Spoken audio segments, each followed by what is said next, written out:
Yun lang. Sumabit si Buddy sa ano, oh. Ano tayo dadaan ito ngayon? Sumabit sa mga wire.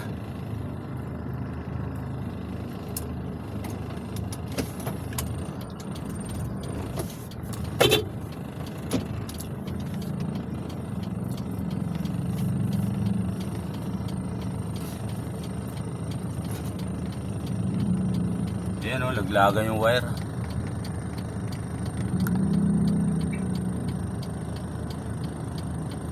Ayan, oh. Kita nyo? Issue talaga yung mga babang wire na yan, eh.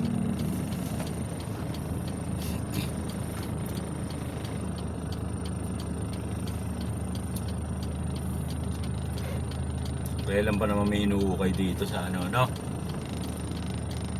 Ay, patanggalin agad para makaalis na yan, di ba?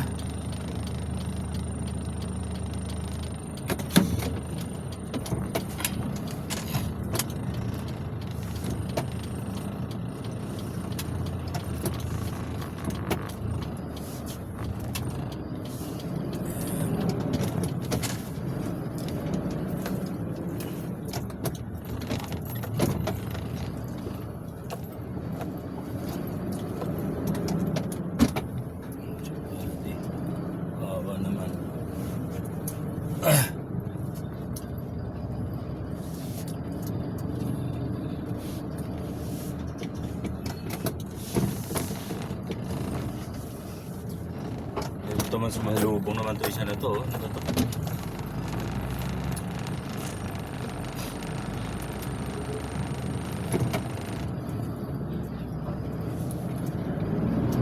Ayun. Mga wire dito sa atin sa Pilipinas dapat talaga tinataas yan, eh. Pero mayroong mga alam naman natin mga container matataas yan, eh.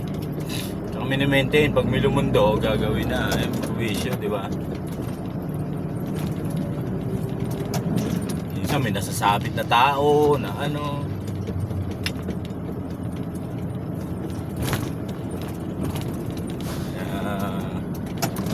Doble ingat talaga tayo pag ganyan. Lalo pag yung manipis yung wire, di ba? Kahit sa may Cavite City, pinsan ng asawa ko nasabit, nakamotor, oh. Nasabit ng truck yung wire, tapos yung pumulupot sa kanya sa leeg. Gulantang siya, eh. Kawawa naman. Buti buhay.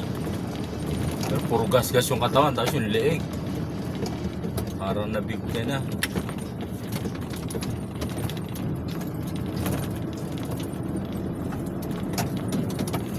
Oh, yun, oh, mga trailer pa yung padaan doon. Ako, hindi makakadaan.